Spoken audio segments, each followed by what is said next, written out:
kembali di kanal YouTube Patanan and Associates. Pada video kali ini, saya dan teman-teman saya akan membahas mengenai apa itu gugatan, apa saja jenis-jenis dari gugatan, dan dijelaskan juga prinsip-prinsip dari gugatan, dan juga alasan tidak diterimanya gugatan. Tentunya hal ini sangat penting jika kita ingin membuat suatu gugatan. Maka dari itu, ikuti terus video ini sampai akhir ya.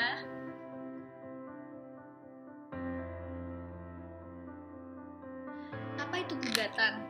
Nah, gugatan ini merupakan suatu tuntutan hak yang diajukan oleh penggugat kepada tergugat melalui pengadilan atau permasalahan yang mengandung sengketa antara dua pihak atau lebih yang diajukan kepada ketua pengadilan, di mana salah satu pihak tersebut disebut sebagai penggugat untuk menggugat pihak lain sebagai tergugat.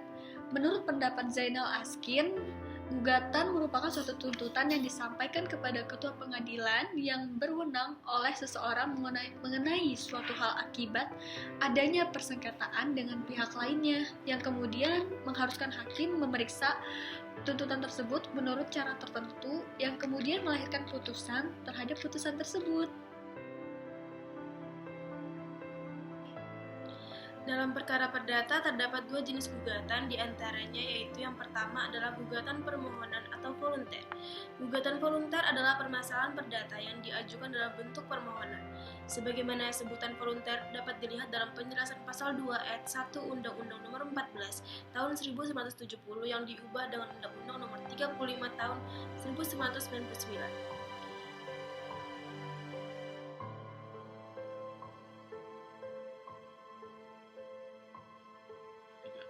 Nah, ciri-ciri gugatan volunter yaitu diantaranya yang pertama adalah masalah yang diajukan bersifat kepentingan sepihak semata. Yang kedua, gugatan atau permohonan ini adalah tanpa sengketa.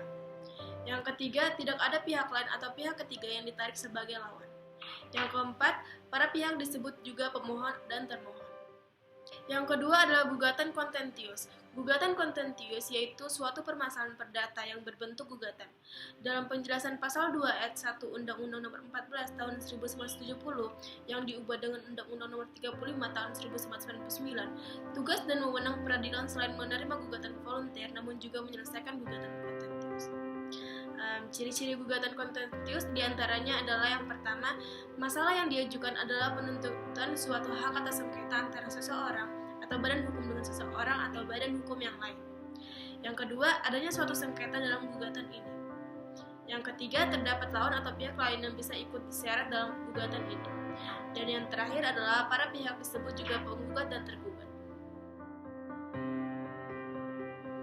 Dalam praktek di peradilan, tidak ada pedoman yang baku tentang teknik menyusun gugatan. Hal ini disebabkan karena banyaknya perkara yang berbeda-beda dan selera penggugat atau kuasa penggugat dalam menyusun suatu gugatan. Oleh karena itu, hukum acara perdata menganut beberapa prinsip dasar dalam menyusun gugatan.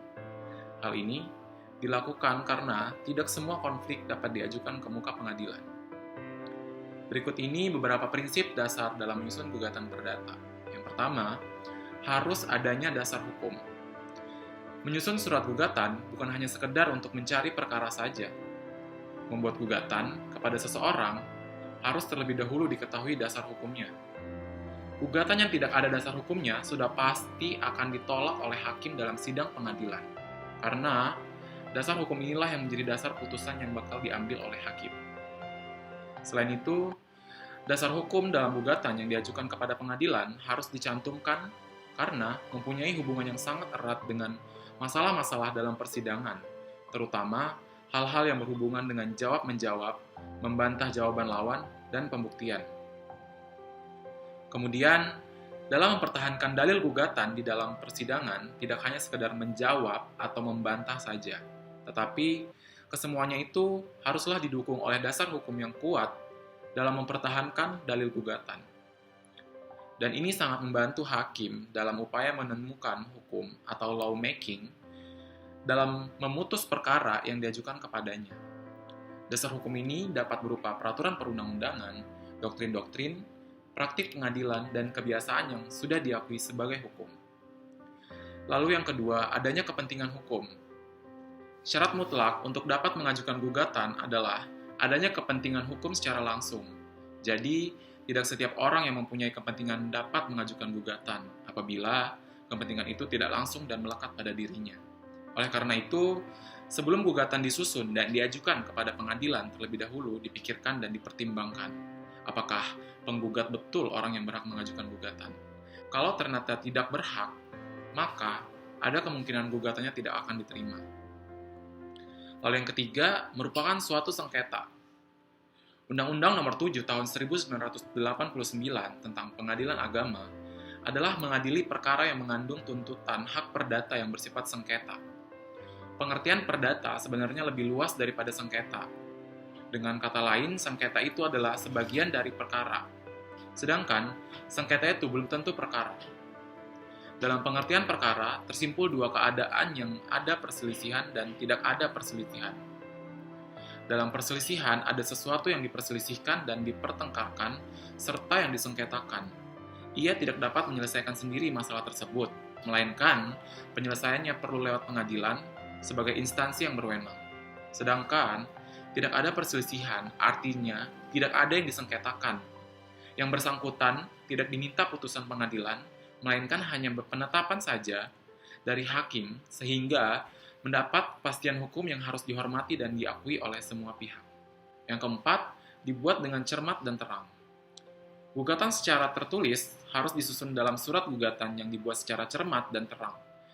Jika tidak dilakukan secara demikian, maka akan mengalami kegagalan dalam sidang pengadilan. Surat gugatan tersebut harus disusun secara singkat, padat, dan mencakup segala persoalan yang disengketakan. Surat gugatan tidak boleh obscure libel. Artinya, tidak boleh kabur baik mengenai pihak-pihaknya, objek sengketanya, dan landasan hukum yang dipergunakannya sebagai dasar gugatan. Lalu yang terakhir, memahami hukum formal dan material.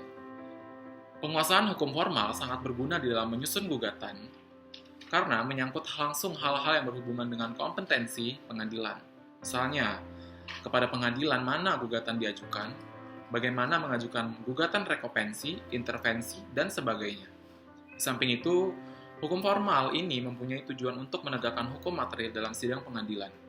Oleh karena itu, hukum material juga harus dikuasai dengan baik dalam menyusun gugatan, karena hal itu sangat menentukan dikabulkannya atau ditolaknya suatu gugatan.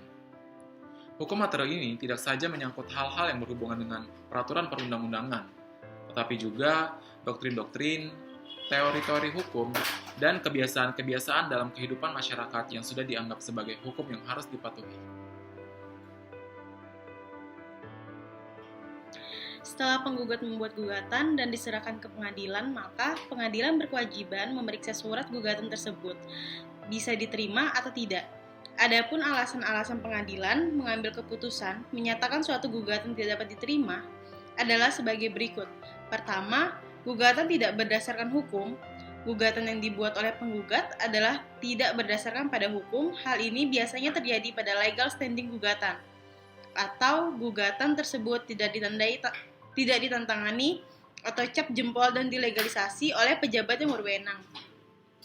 Penyebab lain adalah masalah yang dipersengketakan adalah sudah terjadi sangat lampau dan sudah terselesaikan atau kadaluarsa, atau masalah itu belum terjadi tapi dipersengketakan atau prematur.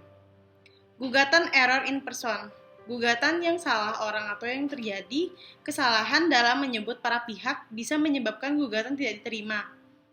Hal-hal yang menyebabkan error in person diantaranya adalah A. Kesalahan penggugat dalam menuliskan identitas para pihak seperti nama lengkap dan alamat tempat tinggal para pihak. B. Kesalahan penggugat dalam menyeret pihak lain seperti kurangnya menyebut para pihak dalam masalah waris.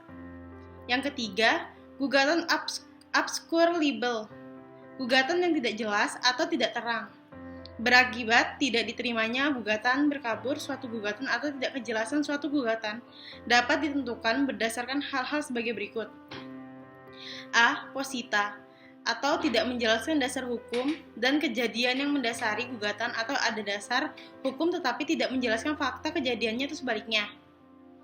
B. Tidak jelas objek yang disengketakan, seperti tidak menyebutkan letak lokasi, tidak jelas batas ukuran dan luasnya, dan atau tidak ditemukan objek sengketa. C.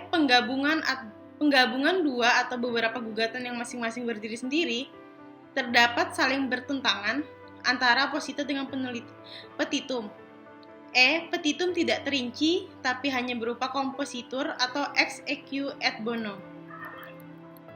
Kemudian yang keempat, gugatan tidak sesuai kompetensi, absolut dan relatif. Penggugat mengajukan gugatan kepada pengadilan yang salah dan tidak sesuai dengan kompetensi, absolut dan relatif. Hal ini diatur dalam pasal 118 HIR. Yang kelima, gugatan nebis in idem. Gugatan yang diajukan oleh sama dengan gugatan sebelumnya, dan perkaranya itu tidak diputus, maka gugatan tersebut tidak dapat diajukan kembali. Dan pengadilan wajib menolak atau menganggap gugatan tidak dapat diterima. Apabila gugatan tersebut tidak dapat diterima, maka pengadilan berkewajiban memutuskan bahwa perkara tersebut tidak dapat diterima atau pengadilan tidak berwenang untuk mengadili. Sekian penjelasan dari kami. Apabila ada salah kata, mohon dimaafkan. Semoga apa yang kami sampaikan dapat bermanfaat bagi teman-teman semua. Dan jangan lupa untuk terus ikuti kanal YouTube Patanan & Associate. Selamat beraktivitas dan terima kasih.